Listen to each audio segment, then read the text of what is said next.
Hello, everybody. Andrew Blake from the digitalaudiomanual.com. And today, let's talk about the test generator in Cubase. The test generator in Cubase allows you to create a variety of different signals and different kinds of noises. And these can be very useful if you have to run some kind of test or use it for some kind of demonstration. One of the easiest ways to load this up, create an audio track, then open your audio track, click on one of the inserts, type in test, and you'll usually see your test generator, click on it, and immediately you're going to hear that kind of tone. But if you want to create an audio file that you can quickly use for different kinds of tests, double-click on the track of your audio file, and then simply render it off. And that will create a test wave for you. And then if you play that, you're ready to go. When you open up the interface for the test generator, this, like many plugins in Cubase, now allows you to change the scaling on how it looks, just holding Shift and hitting the plus or minus keys on my number pad.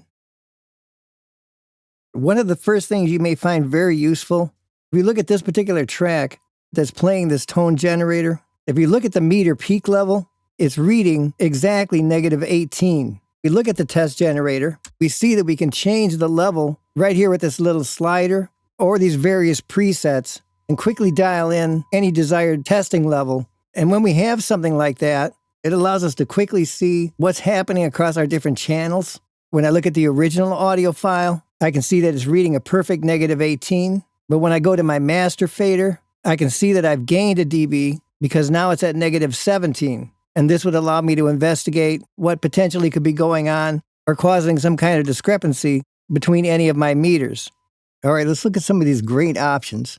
First, along the very top, on the far left, you have this button that allows you to modulate the signal.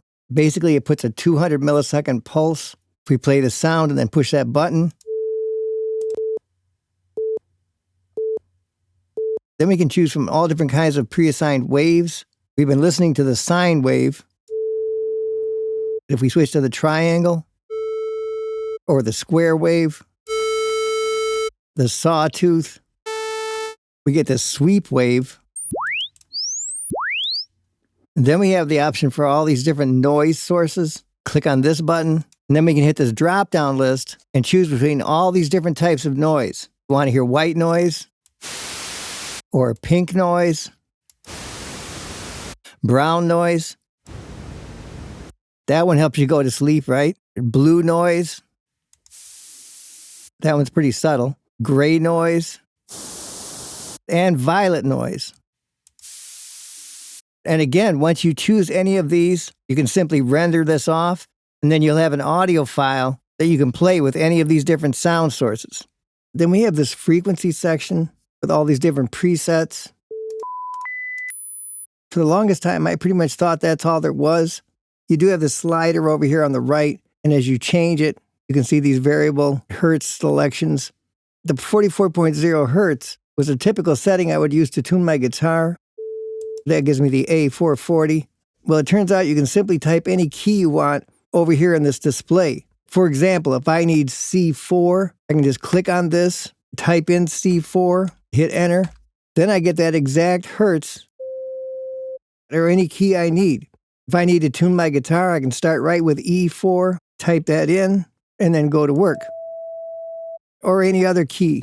If I need to offset this for some reason, in other words, something really particular, say for example, E4, but then type in -23, hit enter, and that will give me the hertz exactly for that pitch. That can be very useful in many situations. The gain we've already talked about, although you can change things from peak to RMS, in case you want to get relative loudnesses. And then you have this input gain option. When this is turned all the way down and it shows off, works kind of as a either or type of situation. On the track, I have a recorded sine wave. But on the actual test generator, I have some pink noise.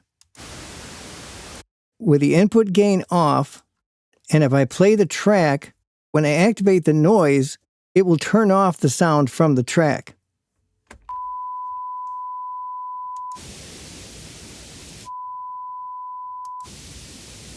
But if I adjust this input gain to some other number, let's do this first. We'll take it all the way up, which gives us a 0 dB or unity gain.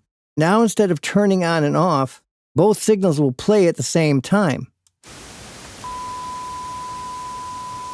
But if I turn the input gain down, let's say I take it down to a negative 12 dB or so, and now when the noise comes on, it's going to turn the sine wave on the input track down in relation to whatever the generated signal level is.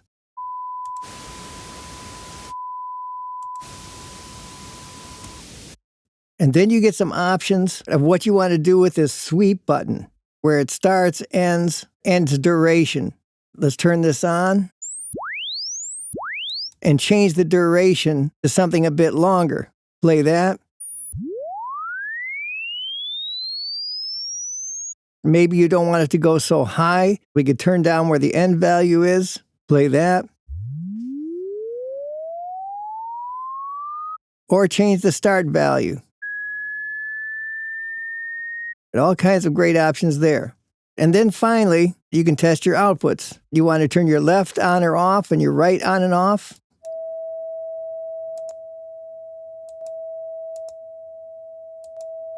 You have those options as well.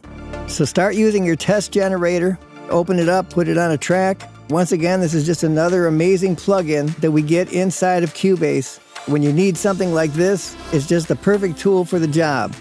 And if you're looking to up your skill set with all the different features and functions in Cubase, be sure to click the link in the description of this video so you can get your copy of the digital audio manual.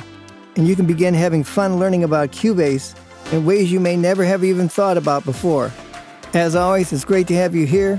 Thanks for watching, and I will see you on the next video.